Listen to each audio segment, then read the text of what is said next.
તો કેમ છો વિદ્યાર્થી મિત્રો? આજે આપણે નામાના મૂળ તત્વોમાં કાચું સરવૈયું શરૂ કરીશું. કાચું સરવૈયું. તો કાચું સરવૈયું સૌથી પહેલા શું છે એનો અર્થ. કાચું સરવૈયું એટલે શું? તો કાચું સરવૈયું એટલે દરેક ખાતાની ઉધાર બાકી અને જમા બાકી દર્શાવતું પત્રક. તમને ખ્યાલ છે, તમે આમનો જ શીખીને આવ્યા છો, તમે નિયમો જાણો છો, તો તમને અમુક વસ્તુ ખ્યાલ જ છે. જેમ કે તમને કોઈ પૂછે કે મૂડીની કઈ બાકી હોય, તો મૂડી જમા બાકીમાં હોય છે, ખરીદી ઉધાર બાકીમાં હોય છે, વેચાણ જમા બાકીમાં હોય છે, ખરીદ પરત જમા બાકીમાં હોય છે, વેચાણ પરત ઉધાર બાકીમાં હોય છે. તો એવી રીતે ખર્ચાઓ ઉધાર થાય છે. એ નિયમો ખબર જ છે, બસ એ નિયમો આધારિત આપણને કાચું સરવૈયું બનાવવાનું છે અને ખાલી આપણને ઉધાર બાકી અને જમા બાકી તરીકે દર્શાવવાનું છે. હવે વિદ્યાર્થી મિત્રો, તમને હું પૂરેપૂરું ફરીથી નિયમ જણાવી દઉં. નિયમો અહીંયા લખી દઉં કે જેમ કે કોઈ પણ મિલકત હોય છે, મિલકતો હંમેશા ઉધાર બાકીમાં હોય છે, દેવા જમા બાકીમાં હોય છે, ખર્ચા ખર્ચ હોય કે નુકસાન હોય, ઉપજ ખર્ચ કરવાનો નિયમ ખ્યાલ છે, ખર્ચ અને નુકસાન ઉધાર બાકીમાં હોય, આવક હોય કે નફો હોય જમા બાકીમાં હોય છે, અને માલ જે છે માલના ખાતા જેમ કે ખરીદી વેચાણ, ખરીદ પરત વેચાણ પરત, અન્ય રીતે ગયેલ માલ એ તમને ખબર છે, આવે તો ઉધાર જાય તો જમા. જેમ વેચાણ જમા થાય છે, કેમ? માલ જાય છે. ખરીદી ઉધાર થાય છે, કેમ? કારણ કે માલ આવે છે. ખરીદ પરત જમા કરીએ છીએ, કેમ? માલ જાય છે. વેચાણ પરત ઉધાર થાય છે, કેમ? માલ આવે છે. એટલે માલના જે ખાતા હોય છે એ આવે તો ઉધાર અને જાય તો જમાના નિયમ પ્રમાણે આપણને ઉધાર અને જમા તરીકે દર્શાવવાનું હોય છે. બાકી આ નિયમો ધ્યાન રાખીને આપણને ઉધાર અને જમા દર્શાવવાનું છે. દેવાદાર ઉધાર થાય, કેમ? કારણ કે દેવાદાર આપણું લેણું છે. લેણું એટલે મિલકત. લેણેદાર એટલે દેવું છે, પૈસા ચૂકવવાના છે, દેવું છે એટલે જમા. એટલે આવી રીતે બધા નિયમો જે તમે અત્યાર સુધી બધા નિયમો શીખેલા છે એ બધા નિયમ લાગુ કરીને તમને ખાલી ઉધાર બાકી અને જમા બાકી દર્શાવતું પત્રક તૈયાર કરવાનું છે. એને કહેવાય છે કાચું સરવૈયું. હવે તમને દર્શાવું સિમ્પલ એક જ ચેપ્ટર એક જ વિડિયોનો છે. આ એક જ લેક્ચરમાં તમે આખું ચેપ્ટર શીખી જશો. જો આને કહેવાય પત્રક, જેમાં અહીંયા વિગત, ઉધાર અને જમા અને ઉપર તારીખ જે હોય ના રોજ પૂરા થતા વર્ષનું કાચું સરવૈયું. તમે બેટા હવે તમે જુઓ, તમને દાખલો કરાવો. એ દાખલા પ્રમાણે જેમ દાખલો નંબર 5મો છે, તમે ચોપડીમાં જોઈ શકશો અને હું અત્યારે જ કહી દઉં છું. ઉદાહરણ નંબર જે 2, 3 અને 4 છે એ ઉદાહરણ તમે ખાસ પ્રેક્ટિસ કરજો બેટા. ઉદાહરણ 2, 3 અને 4 આ 3 ઉદાહરણ તમે કરશો ને તો તમારે વધારે પ્રેક્ટિસ થશે. અને દાખલો નંબર 4 તમે કરો. આ 3 ઉદાહરણ અને એક દાખલો તમે જાતે કરજો, તમને કાચું સરવૈયાના નિયમો યાદ થઈ જશે અને આવડી જશે. તમને હું 5મો નંબર દાખલો કરાવું છું. નીચે આપેલ બાકી પરથી શ્રી બ્રિજમોહનનું 31/3/2016 ના રોજનું કાચું સરવૈયું તૈયાર કરો. તો 31/3/16 ના રોજનું કાચું સરવૈયું. અમુક નિયમ તમને હું અહીંયા પણ લખીને બતાવીશ. એ નિયમો તમે યાદ કરીને કોપી કરજો તો તમને હંમેશા સમજણ પડશે. શરૂઆતનો સ્ટોક બેટા યાદ રાખજો, આપણી મિલકત છે. ગમે તે સ્ટોક હોય, સ્ટોક શરૂઆતનો હોય કે ડેડ સ્ટોક હોય કે સ્ટેશનરી સ્ટોક હોય, જે પણ વસ્તુમાં સ્ટોક શબ્દ આવે, સ્ટોક એટલે મિલકત અને મિલકત હંમેશા ઉધાર થાય છે. તો શરૂઆતનો સ્ટોક ઉધાર કરવાનો. હવે નિયમ નંબર 1 યાદ રાખજો અને જે નિયમો લખાવો એ નોટ કરજો કે આખર સ્ટોક જે છે, આખર માલનો સ્ટોક આ ફક્ત એક એવો સ્ટોક છે જે કાચા સરવૈયામાં દર્શાવવામાં આવતું નથી. આપેલું હોય તો પણ નહીં લખવાનું. આ નિયમ યાદ રાખજો. આખર સ્ટોક ની નોંધ ન થાય એ નિયમ ધ્યાન રાખજો. આ ચેપ્ટરમાં ફક્ત એક જ નોંધ ના થાય, જે છે આખર સ્ટોક. હવે ગીરો મુક્ત મિલકત. જો ગીરો મુક્ત મિલકત એટલે મિલકતો છે આપણી, જે મિલકતો આપણી મોર્ગેજ નથી, ગીરો નથી, આપણી મિલકત છે. મિલકત એટલે ઉધાર. પરચુરણ દેવાદાર. તો દેવાદાર એ ધંધા માટે શું કહેવાય? લેણું કહેવાય. લેણું એટલે પણ મિલકત, એટલે એ પણ ઉધાર. આ નિયમો યાદ હોય ને તો બસ ઉધાર જમા કરવાનું છે. કારખાનાનો ખર્ચ, બેટા ખર્ચ છે. હવે ગમે તે પ્રકારનો ખર્ચો હોય છે, ખર્ચ આપણે શું કરીએ છીએ હંમેશા? ઉધાર. કાચા માલની ખરીદી એટલે વન કાઇન્ડ ઓફ ખરીદી કહેવાય. ખરીદી હંમેશા ઉધાર થાય છે. કારખાનાનું ભાડું શું છે? ધંધા માટે કારખાનાનું ભાડું હોય કે અન્ય કોઈ ભાડું હોય, ભાડું આપણો ખર્ચ છે. ખર્ચ એટલે ઉધાર. વટાવ આપ્યો. વટાવ આપ્યો એટલે આપેલ વટાવ, જે આપણો ખર્ચ છે. ખર્ચ એટલે ઉધાર.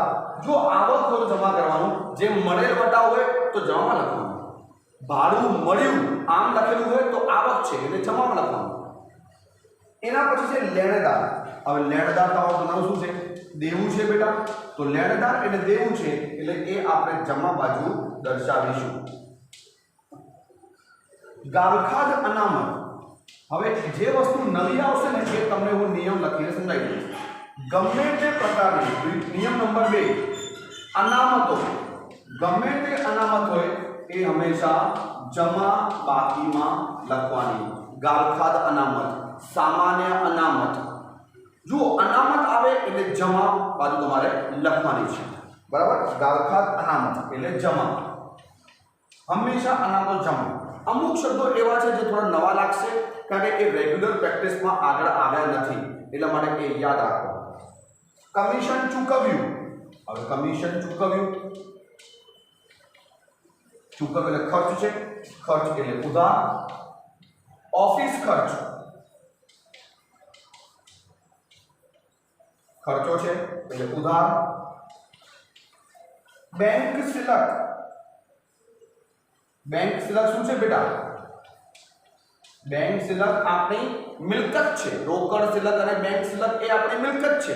બેંકમાં આપણા પૈસા પડ્યા હોય તો એ આપણી મિલકત છે. આપણે જ્યારે ઈચ્છીએ ત્યારે વાપરી શકીએ છીએ. આપણી પોતાની મિલકત છે એટલે ઉધાર. લીધેલ લોન. ભાઈ લીધેલ લોન શું છે? કોઈ તમારી પૂછે તો લીધેલ લોન એ આપણું દેવું છે, જે આપણે ચૂકવવાનું બાકી છે ભવિષ્યમાં, એટલે આપણું દેવું છે. જમા બાકીમાં આવશે. દેવું એટલે જમા. ચોખ્ખું વેચાણ. ટૂંકમાં વેચાણ. ચોખ્ખું વેચાણ મને કઈ ખબર છે?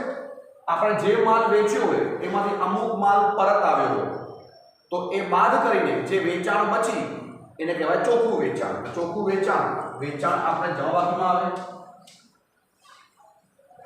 એવી રીતે પ્લાન્ટ અને યંત્રો. હવે અહીંયા જગ્યાના અભાવના કારણે હું તમને સમજાવું છું તો તમે યાદ રાખજો કે કઈ વસ્તુ ઉધાર થાય અને કઈ વસ્તુ જમા થાય. બરાબર બેટા? તો તમને એમ પણ આવડી જ જશે. તો પ્લાન્ટ અને યંત્રો એ આપણી મિલકત છે. મિલકત એટલે ઉધાર. જુઓ, નિયમ ખબર હોવી જોઈએ, તુક્કા નહીં મારવાના કે ઉધાર જમા ઉધાર જમા. આ મિલકત છે એટલે ઉધાર, આ દેવું છે એટલે જમા. એ તમને ખ્યાલ હશે તો તમને એકાઉન્ટનું નોલેજ પરફેક્ટ બનશે. મજૂરી ખર્ચ છે, ઉધાર. આવક માલ ગાડી ભાડું ધંધાનો ખર્ચ છે એટલે એ પણ ઉધાર બાજુ દર્શાવીશું.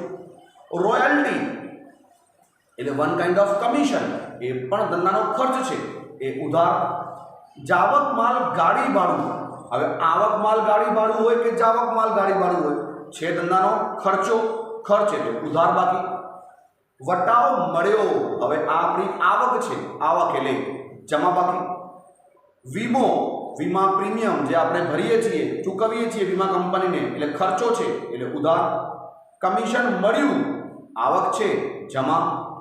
ગાલખાદ, ગાલખાત આપણા માટે શું છે? ખર્ચો છે, સોરી નુકસાન છે. ગાલખાત એ ધંધાનું નુકસાન છે અને નુકસાન એ પણ ઉધાર. પગાર ધંધાનો ખર્ચો છે એટલે ઉધાર. કાનૂની ખર્ચ ઉધાર. રોકડ શિલક મિલકત છે એટલે ઉધાર. અને ઓફિસ ભાડું ખર્ચ છે એટલે ઉધાર. તો એવી રીતે આખા દાખલાની રકમ ઉધાર અને જમા બાજુ લખીને, હવે યાદ રાખજો મેં લખી નથી એટલે હું સમજાવું છું, છેલ્લે તમે ક્યારે પણ સરવાળો કરશો બંને બાજુ, તો બંને બાજુનો સરવાળો હંમેશા સરખો થશે. કાચા સરવૈયામાં ઉધાર અને જમાનો જે છેલ્લે સરવાળો કરશો એ સરવાળો હંમેશા સરખો થશે. એ નિયમ યાદ રાખજો. તો વિદ્યાર્થી મિત્રો, એવી રીતે ફક્ત આપણને ઉધાર અને જમા બાકી નિયમ પ્રમાણે નિયમો યાદ રાખીને તમે કરશો અને રકમ ઉધાર અને જમામાં દર્શાવશો અને સરળો કરશો તો એ પત્રકને, આજે પત્રક બનાવ્યું જેમાં દરેક ખાતા છે, દરેક ખાતાની ઉધાર બાકી અને જમા બાકી દર્શાવેલ છે, તો એને કહેવાય છે કાચું સરવૈયું. તો એવી રીતે બેટા મેં તમને સમજાવ્યું કે ઉદાહરણ નંબર 2, 3, 4, દાખલા નંબર 4 તમે જાતે કરો અને પ્રશ્ન કરો કે ટેલી થાય, સરખું થાય. નિયમ તમે શીખવાયા, આ નિયમો અહીંયા લખ્યા છે, એ કોપી કરજો. આખર સ્ટોક ચોપડીમાં દાખલામાં આપેલું હોય તો પણ લખવાનું નહીં. અનામતો હંમેશા જમા થાય. હવે અમુક વસ્તુ જે મને ખ્યાલ છે તમને હું સમજાઈ દઉં, જે ઉદાહરણ 2, 3, 4 માં આવશે. જેમ કે બેટા ગવર્મેન્ટ સિક્યોરિટી એટલે સરકારી જામીનગીરી. જુઓ, સરકારી જામીનગીરી તમારા માટે નવો શબ્દ છે, પણ સરકારી જામીનગીરી છે શું? સરકારી જામીનગીરી એ એક રોકાણ છે. જેમ તમે સાંભળ્યું હશે ઇન્દિરા વિકાસ પત્ર, કિસાન વિકાસ પત્ર, આ પણ આવી શકે છે કાચા સરવૈયામાં. તો ઇન્દિરા વિકાસ પત્ર, કિસાન વિકાસ પત્ર, શેર, સરકારી જામીનગીરી એ શું છે? રોકાણ છે. જ્યારે આપણે રોકાણ કરીએ છીએ, આ રોકાણના પ્રકારો છે, અલગ અલગ રીતે માલિક રોકાણ કરતો હોય છે. તો સરકારી જામીનગીરીમાં ખરીદીને પૈસા રોકી શકે, શેર ખરીદીને પૈસા રોકી શકે, ડિબેન્ચર ખરીદીને પૈસા રોકી શકે. ઇન્દિરા વિકાસ પત્ર, કિસાન વિકાસ પત્ર જે પોસ્ટ ઓફિસની સ્કીમ છે એમાં તમે પૈસા રોકી શકો. તો એ આપણા ધંધાના રોકાણ કહેવાય. તો તમે લખી આપું છું, નોટ કરજો. રોકાણ, રોકાણ એટલે ધંધાની મિલકત કહેવાય બેટા. હવે એ તો ખબર છે, આપણે જ્યાં પણ પૈસા રોકીએ એ પૈસા રોકીએ એટલે મિલકત કહેવાય. તો મિલકત એટલે ઉધાર. એના પછી બેટા યાદ રાખજો, આ પણ ઘણી વખતે આવે છે પ્રોવિડન્ટ ફંડ. પ્રોવિડન્ટ ફંડ શું તમને ખબર છે? એ દેવું છે. હવે તમે વિચારશો કે દેવું છે એટલે જમા થશે, પણ દેવું કેમ છે એનો અર્થ શું છે? તમને ખ્યાલ હશે, કર્મચારીઓ જ્યારે આપણા ત્યાં નોકરી કરતા હોય છે તો જ્યારે એમની નોકરી સમાપ્ત થાય તો રિટાયરમેન્ટ આવે, તો રિટાયરમેન્ટ પછી તમને પેન્શન વર્ડ તો તમે સાંભળ્યું છે, પેન્શન આપવાનું હોય છે, પેન્શન મળતું હોય છે કર્મચારીને, જે ધંધા માટેનું દેવું છે. એવી રીતે રિટાયરમેન્ટ પછી એને પ્રોવિડન્ટ ફંડ પણ મળે છે, જે એમના જ કપાયેલા નાણાં છે, નોકરી દરમિયાન એની પગારમાંથી એ પૈસા કપાઈ જાય છે અને એ સરકાર પાસે જમા થાય છે કે જેમ એ રિટાયરમેન્ટ થાય તો એને બધા પૈસા વ્યાજ સહિત પાછા મળે. એટલે આપણું દેવું છે કે આપણે એ કર્મચારીઓને રિટાયરમેન્ટ પછી ચૂકવવાનું છે. રિટાયરમેન્ટ પછી આપણે ચૂકવવાનું છે કર્મચારીઓને શું? પ્રોવિડન્ટ ફંડ એટલે દેવું છે, દેવું એટલે જમા. નેક્સ્ટ તમને ખબર છે પ્રોવિડન્ટ ફંડમાં ફાળો. જો આ વસ્તુ છે તો હવે હું પીએફ લખું છું, પીએફ ટૂંકું ફોર્મ છે પ્રોવિડન્ટ ફંડ. પીએફ માં ફાળો એ ધંધાનો ખર્ચ છે, એટલે ખર્ચ એટલે ઉધાર કરવાનો. બરાબર, આપણે ક્યાં પણ ફાળો આપીએ, ફાળો એટલે આપણો ખર્ચો કહેવાય, ખર્ચ એટલે ઉધાર બાકી. પ્રોવિડન્ટ ફંડ આવે તો એ દેવું છે એટલે જમા બાકી.